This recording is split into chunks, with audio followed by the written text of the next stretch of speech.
Well, so when you're in the playoffs, it's really pretty simple. And I told our kids this: you survive and you advance, and that's really what it's all about. And I think to our kids' credit, coming off of last week, I told them as soon as the bracket came out, I said, listen, we had a big win last weekend. You're going to have to work your tail off to get prepared, because it was an emotional game and all that. And to their credit, with an odd week, a different week with no school, they found a way to come out, and we were able to really take the game over early, and made some big plays. And defense gets a turnover, we score, we get a big punt return. A lot of things happen early that were good. There's some things that we got to get better at. I mean, we didn't fit up the zone play a couple times. They had some big plays on us. We came out in the second half, and true to form with us a little bit lately, we turned the ball over, which turned into a touchdown for them. So there's things we got to get better at. But again, when I opened up the statement, I said at the end of the day in the playoffs, you find a way to win. You go move on to the next one. So I was proud for our seniors. So we have 3 goals here. One's protect the nest, which is win at home, win the Big South, and then win the whole thing. And that's the 3 goals we've had since we started the program back in 2014. It's never changed. Every year it's the same. And we put that up in front of them each week, and usually at the beginning of fall camp. So today was another big milestone because we won the conference, but we had a chance to go undefeated at home. So and this is be our last home game. And so for those seniors to go out the right way their last time at Fifth Third Bank Stadium is another huge feat for this class. So good stuff, good win. A lot of things went on in the game. Honestly, late in the game, I'm trying to get out of there. We're like an injury here, there, everywhere. So we're trying to get out of there. And there was a lot of moving parts. But anyways, a win's a win. We look forward to next week, and I'll open the floor for questions.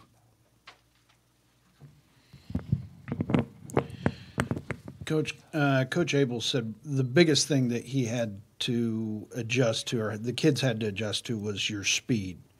And you were saying that you got some things early.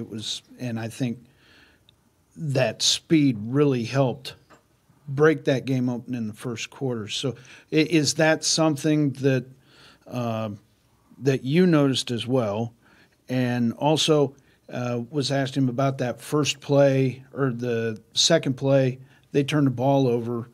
You get that first touchdown. As far as being able to build on that lead, how big was that play in the overall game? Yeah, so it always goes back to getting off to a good start, creating some early momentum and some early energy, which that did. They had a mesh fumble.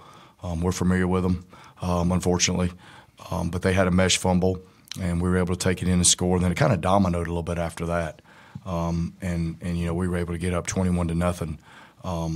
So I think that was huge. We felt like going the game if we could execute and take care of the ball, that we felt like we had some guys that we could get them on the edge. They were going to be able to make some plays, and we feel like that way a lot. I mean, we got some kids that can run, and so the biggest thing going into the game was just being mentally locked in and ready to play more than anything. That was the most important thing, just because of the week, the game we came off of. It was a lot. I mean, listen, there was no school this week. It was a different schedule. There's a lot of stuff, and so. But I think we handled it about as well as we could.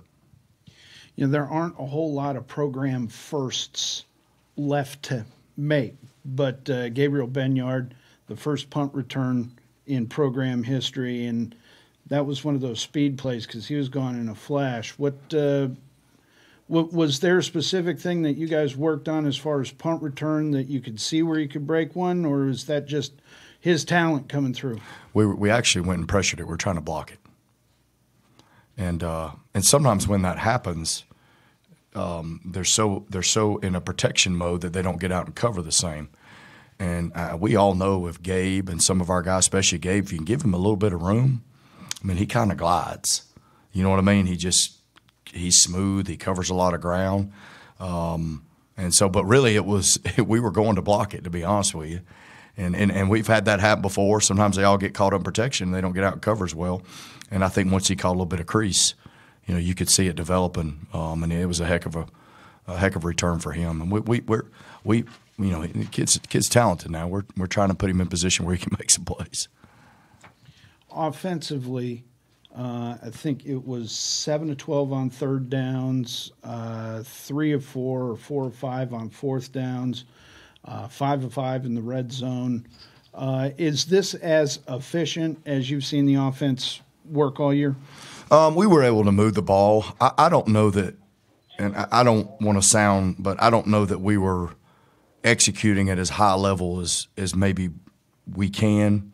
But we were able to move the ball, and you know, pretty much as long as we didn't screw it up, we were able to move the ball when we wanted to. Disappointing coming out at half, man. That's disappointing. You know, we pitch it on the ground, poor pitch. It just a lot of things went into that, and we can't have that happen. And that's been a little too repetitive for us, in all honesty. And that's something we got to get fixed. But we felt, you know, if we could execute and just do our job, we felt like we could get some seams and get some stuff done running the ball.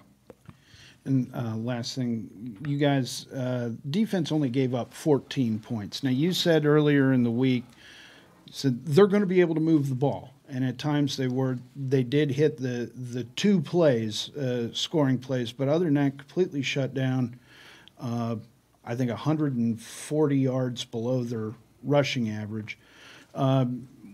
How would you rate the performance of defense today? Outside of those two plays, I thought we did a pretty good job. Now, those two plays stick out. It's just like the fumble coming out of half. This is coaches what we remember, right? But I think outside of those two plays, I thought we did a pretty good job on defense. You know, I think we did a good job of not letting them control the game, running the ball, and we got them off the field, and we were able to do some good stuff. Kind of to build off of that, you know, you talked about the plays that they gave up. How are you guys able to be resilient and, you know, of course, stop what seems to be a little bit of momentum their way and just regain that momentum? This team, to their credit, they don't really get rattled. Listen, you go back and look at our season and some of the situations we've been in, they don't seem to get rattled. And every team has their kind of who they are as the year goes, but they don't seem to get rattled. They just keep playing. It's something we talk about, but in all honesty, they decide really how that's going to go. But, you know, I think they have our kids, and they should. They have a lot of belief in what they're doing, and they know if they go do it the right way. And I always tell them our best is good enough. If you can go give us your best, then it'll be good enough. So I think they have a lot of confidence in that. And we've had to overcome some adversity all year when you think about it. I mean, you go back to the first game and all the guys out, and as we go through, and then you get behind a couple games, you got to go find a way. Yeah, I mean, there's a lot of stuff that's come up, but that's the identity of this football team. So they've been pretty resilient and hadn't really got caught up when negative things happen. They're going to happen in every game. It's going to happen. You scored 41 points in the first half, 7 points in the second half. Obviously, you attributed to, you know, just trying to get out the game because of injuries and stuff.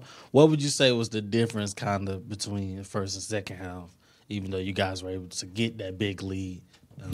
Well, I mean, obviously we turned the ball over, which was early, and then, you know, they had a little bit of a drive and took some time off. But I'll be honest with you guys, whether you win by 1 or you win by 20, it doesn't matter. All you're trying to do is win the game. And we're thin now. And I'm over there, I'm racking my brain trying to figure out how we can get out of here and not get anybody else hurt because we got a game next week. And going into the game without me saying it in the back of my brain, okay, if we can get to this point, how are we going to do this? Because we're short in some areas. So I'm not saying that's the reason necessarily why, but I'll be honest with you, as soon as we got up and got into the third quarter, that's exactly what I'm thinking. How do we get out of here? Because who cares if they score 2 more touchdowns? It's not going to change who's playing next week and who's not. And I said it on the headsets, like, we just need to win. We're not trying to, you know, so and there's a lot of moving parts to that for us right now, you know. So, you know, I didn't care if we ate up the clock and ran 7 minutes off and didn't get it on 4th down at that point in time, because to me that was more important at the time, if that makes sense.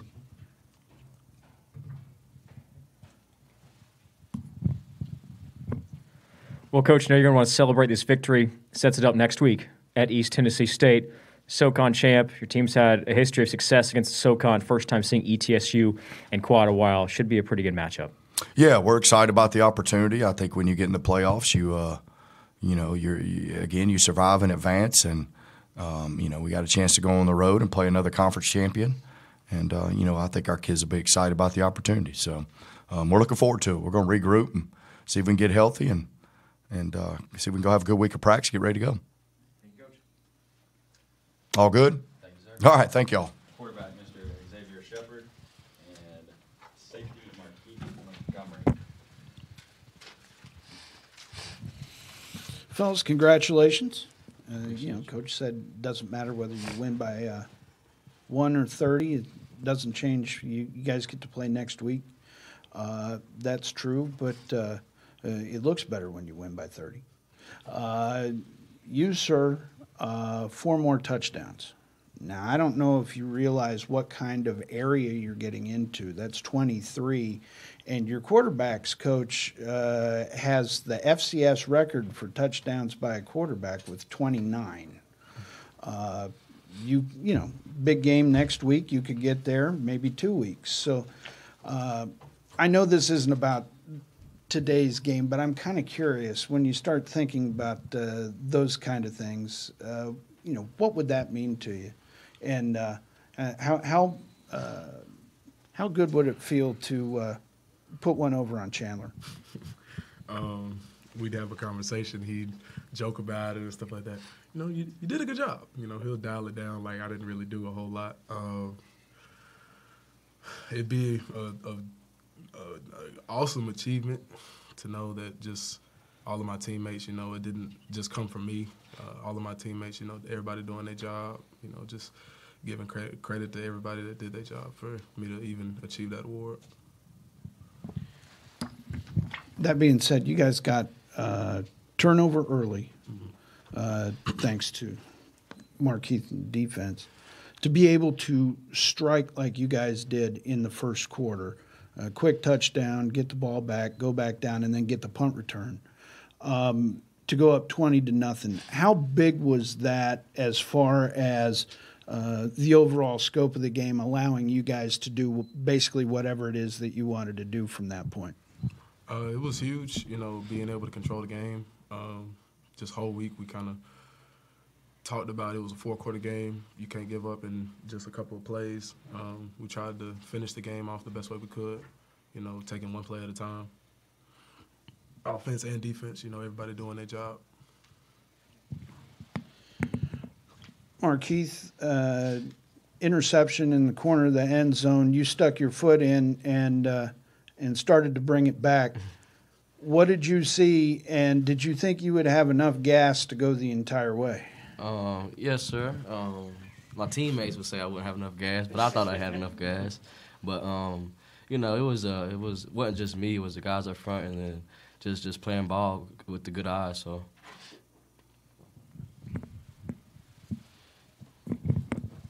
Obviously, when you have games like this, you give credit to the offensive line and different things, different moving parts that go along with that. But in this game, what were you seeing from Davidson's defense that kind of just helped you be really successful in this game? We practiced the looks that they would possibly give us throughout the week in practice. We were prepared for anything that they could have thrown at us, from different defenses that they might have come out in from the past. We watched film multiple times, just going over like different reads that they would try to give you. So it was a true test of what we could do, and I was glad that we were successful. And as an offense, I know it's a lot of things to look at. Even coach looks at things that you guys can get better at. As a quarterback, what are some things when you think about or look from this game that you want to clean up on or get better at? Definitely the turnover that I had, which kind of took that one back. And just being able to finish the game, keep having the same pressure that we had in the first quarter, in the first half, being able to keep going and finish games a lot better than what we did. And, of course, the defense obviously showed up and were able to do what they need to do. I'm curious. I asked Coach this, and everything. How are you guys able to be resilient, especially when they were able to break a couple runs early on, but still stay in the game and be solid? Our living God, we just built for tough situations and just put our back to the walls, and we're gonna be there 10 toes. So it's just playing assignment ball and just playing with elite effort, and that'll take care of a lot of things. So that's probably the biggest deal. Fellas, when this program was first founded about 7 or 8 years ago, they had an early history with East Tennessee State. Now you guys get to go up there and play. Are you familiar with the two big games that they played early on? And that had the opportunity to really become a huge rivalry, but they haven't played since. So, are you guys aware of that history? Some of the coaches have talked about it. Chandler's talked about it throughout the time he's been here. We're aware of what happened, when they played them. It was a close game. And we just want to be able to put a full game together, 4 quarters of what we do, and show them how long we progressed. Show them what a non-seed team looks like. All right, guys. Thank you all. Appreciate it. Appreciate y'all.